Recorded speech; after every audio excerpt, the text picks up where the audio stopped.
Goeiemôre Radio Fynbos luisteraars. Ons woord vir oggend is 1 Korintiërs 15 vers 10.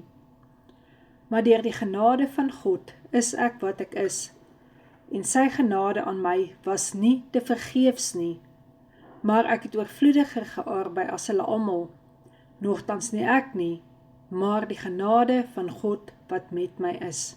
Die boodskapvertaling sê, maar God was wonderlik goed vir my, wat ek natuurlik geensins verdien het nie. Hy het my gemaak wat ek nou is. Hierdie goedheid van God was nie alles vir niks nie. Ek het harder en meer vir die Here gewerk as enige ander een. Dit was nie ek wat so goed was nie, maar die Here wat so goed vir my was. Hy het deur my gewerk. Eintlik maak dit nie saak wie die werk doen nie, solank dit net gedoen word. Of dit nou ek is of die ander apostels, ons het dieselfde goeie nuus vir julle kom vertel, en julle het dit julle eie gemaak. Hoe waar is dit nie, dat ek vanoggend daarna kan kyk, dat God se genade agter my lê. Dink net daaraan, wat het God nie vir jou in die verlede al gedoen nie? Genade het my gisters kom verander. Ek kan letterlik sê dit kom oormaak, sodat ek vandag 'n nuwe lewe kan leef. Genade is nie net in my gisters nie. Dan kan ek sê God was my genadig, asof dit nou iets is wat klaar afgehandel is. Nee, uit genade is ek uit diep wonder opgetrek, is ek skoon gewas in Jesus se bloed, oorgebring vanaf die duisternis tot in God se wonderbare lig. Genade is vir my vir vandag, vir die nou in my lewe, so wat Paulus gesê het, I die daily. Genade is nie net 'n woord nie, maar 'n werkwoord. Dit ervaar elkeen wat dit gedurig deur dophou, wat bewus is van God se genade, hoe groot dit is.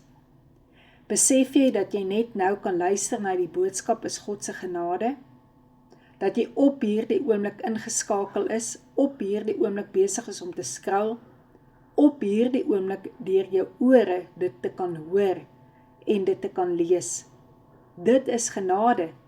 Dis nie maar net sommer iets wat ons vanselfsprekend moet aanvaar nie. Wat jy vanoggend kon opgestaan het, 'n nuwe dag beleef het, is genade. Dat God met jou is, hierdie dag is genade. En wanneer ons dit ervaar, sit ons nie net terug nie. Nee, ons werk saam met God se krag, binnekant in ons, aan onsself. Ons het nie nou maar net eenmal ons lewe vir die Here gegee en nou sê ons, that's it nie. Nee, ons leef sodat Jesus se lewe in ons lewe ook kan raak. Genade is nie 'n kaartjie, 'n toestemming, wat vir my gegee word om aan te hou verkeerd doen nie. Met ander woorde, ek weet ek kan maar daai opsetlike sonde doen, want môre kan ek net gou hardloop en vir genade kom bid nie. Nee, genade is 'n diep afhanklike dankbaarheid waarin jy leef, om te weet ek kan elke oomblik nuut wees. Genade is om te leef, letterlik in 'n gebedslewe, elke oomblik. Dit is 'n leefstyl. Dis nie net iets vir Sondag, of net wanneer ons worship musiek aansit nie. Genade laat my anders dink. Dan besef ek wat die Here regtig in my begin het en wat hy besig is om klaar te maak. Genade is om my te laat leef in daardie lewe en oorvloed wat Jesus vir my gebring het. So ek is nie net wat ek is uit my eie krag uit nie. Dit is genade. En dat ek sal leef dat God se genade nie te vergeefs is nie. Maar dat ek kan weet, ja, ek sal altyd bereid wees om bietjie meer te arbei, as net die een langs my, om myself nie te vergelyk nie, maar elke keer te besef, ek kan bietjie meer aan myself werk met die krag van God wat in my is, om te kan verander. Here Jesus, dankie vir u bloed. Dankie dat u bloed elke dag in my lewe werksaam is. Here, dat ek kan vra dat u bloed die krag in my sal wees. Here, om my suiwer te hou, om my te reinig en om my te heilig. Dankie dat u bloed my beskerm. Dankie vir u liggaam, Jesus, vanoggend.